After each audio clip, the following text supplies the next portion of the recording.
ये जो दर्शन है ये बड़ा प्यारा दर्शन है।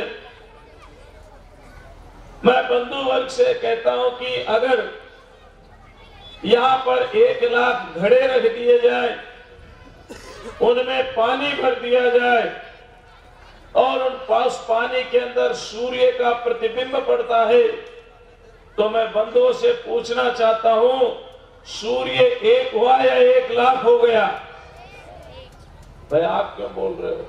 बात तो मैं उनसे कर रहा हूं। कितने सूर्य हुए? 1 लाख हुए या 1 हुआ? सूर्य एक ही है। उसी सूर्य ने समस्त पृथ्वी को आच्छादित कर रखा है। पृथ्वी छोटी है, सूर्य बड़ा है। सूर्य एक ही है, लेकिन प्रतिबिंब अलग अलग है। अब वो प्रतिबिंब, मान लो एक तालाब चौकोर है, स्क्वायर में है, तो प्रतिबिंब आपको उसी रूप में दिखेगा। अगर एक का घड़ा कैसा है तो वैसे ही दिखेगा। प्रतिबिंब अलग अलग है। ठीक ऐसे ही हमारा शरीर एक घड़ा है, उस शरीर में अंतःकरण जल है और उस सर्वव्यापक चेतन सत्ता का प्रतिबिंब उस जल के अंदर पड़ रहा है। उस जल के अंदर पड़ने वाला सर्वव्यापक चेतन आत्मा का प्रतिबिंब अपने बिंब से भिन्न नहीं है, बिंब के से भिन्न नहीं है, केवल प्रतिबिंब हो रहा है। इसलिए बिंब के रूप में, आत्मा के रूप में हम सब एक ही है, भिन्न भिन्न नहीं है। लेकिन व्यवहार में हमें अंतर दिखाई देता है। व्यवहार में तो अंतर रहेगा। घड़ी का काम हम टेबल से नहीं ले सकते। घड़ी को हम अपनी कलाई पर बांधते हैं, टेबल को तो नहीं बांध सकते। घड़ी का काम घड़ी से लेना होगा, माइक का काम माइक से लेना होगा।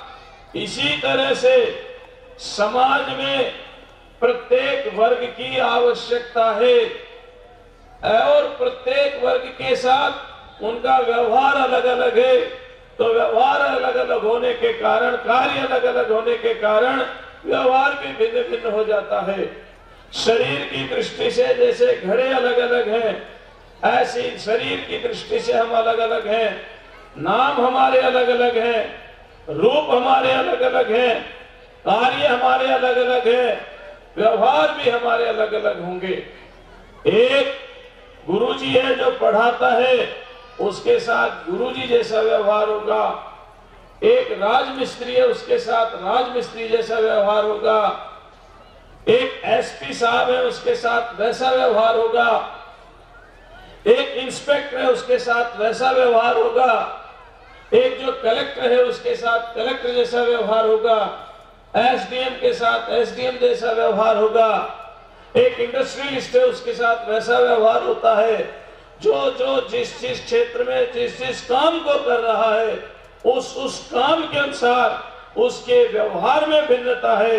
लेकिन व्यवहार में भिन्नता होने पर, नाम रूप में भिन्नता होने पर भी आत्मा की दृष्टि से हम सब एक हैं। आत्मा की दृष्टि से हम सब एक हैं। मित्रों, समाज के अंदर हर वर्ग की आवश्यकता है। हम सब अन्योन्याश्रित हैं, एक दूसरे पर निर्भर हैं। अगर कृषक अन्न पैदा नहीं करेगा तो हम भूखे मर जाएंगे।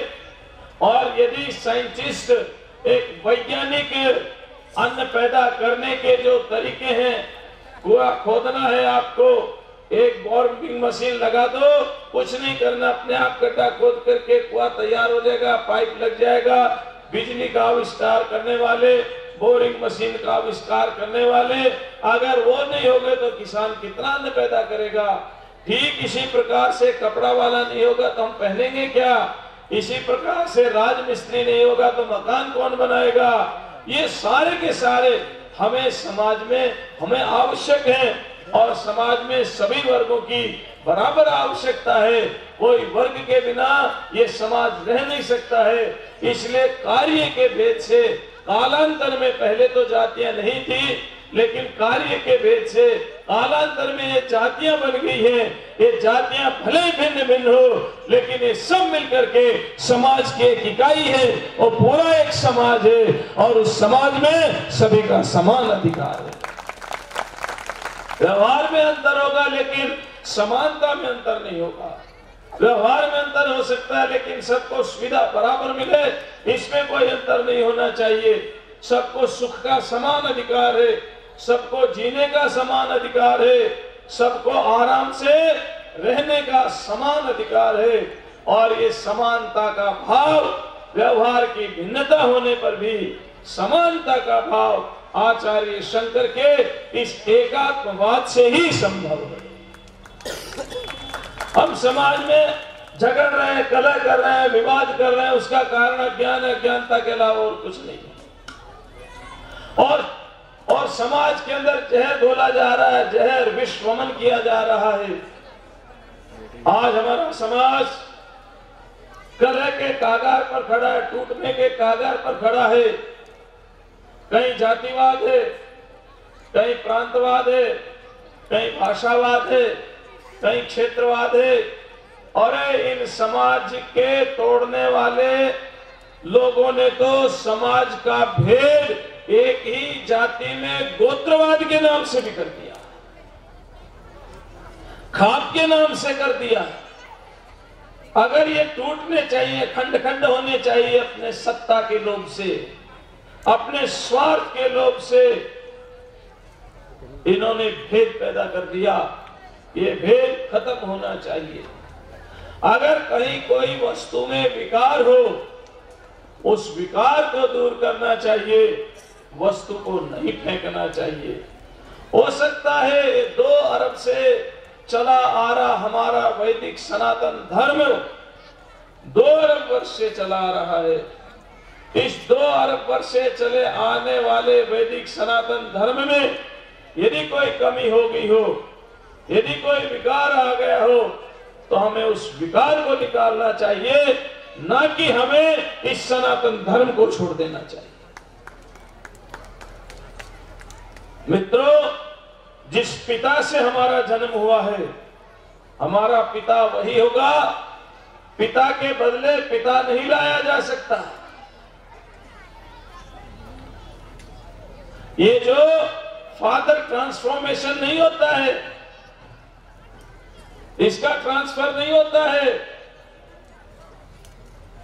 ठीक इसी प्रकार से अगर पिता में कोई खराबी है, कोई दारू ज्यादा पीता है या कुछ भी है, कोई उसमें विकार आ गया है, तो हमें अपने जीवन में उन विकारों को नहीं लाना चाहिए, बजाय इसके कि हम अपने बाप को ही बदल दें। हमारा जीवन में विकार नहीं आना चाहिए। और आज ये हो रहा है। देखो, मुझे बोलने में कोई संकोच नहीं, मैं सन्यासियों में किसी पार्टी पॉलिटिक्स का नहीं हूं। एक आदमी ने कहा, एक हाथ में संविधान है, एक हाथ में मनुस्मृति है। बोलो, संविधान चाहिए या मनुस्मृति चाहिए? मैं आपसे पूछना चाहता हूं कि मनुस्मृति को जलाने से क्या समस्या का समाधान होगा? आप मनुस्मृति जला रहे हो, क्या उससे समस्या का समाधान हो जाएगा? नहीं। अरे, मनुस्मृति उस समय लिखी गई थी जब संविधान था ही नहीं। मनुस्मृति तो लाखों साल पहले लिखी गई थी, और उस लाखों साल पहले लिखी गई मनुस्मृति में हो सकता है मुगल काल में मिलावट बहुत ज्यादा कर दी गई हो। मनुस्मृति जलाना समाधान नहीं है। अगर कहीं मिलावट है तो उसका संशोधन समाधान है।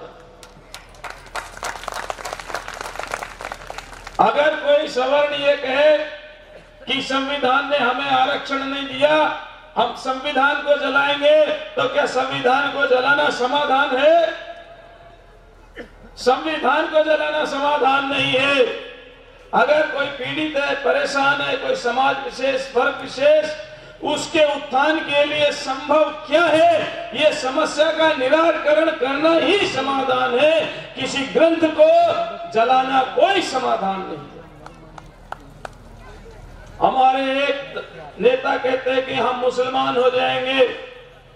अभी हमारे अलवर की घटना है, कल परसों की ही।